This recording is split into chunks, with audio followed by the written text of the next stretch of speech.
ভাইয়ের বিয়ে শেষ, এবার আমাদের কর্ণাটক ফিরে যাওয়ার পালা। স্টেশনের দিকে রওনা হওয়া শুরু।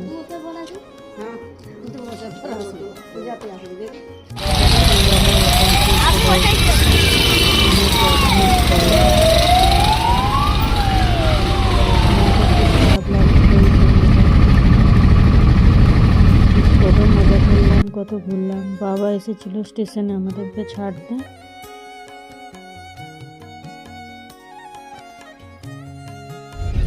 ট্রেনে বসে গেছি, ট্রেন থেকে বাইরে ঘুরে গেলি।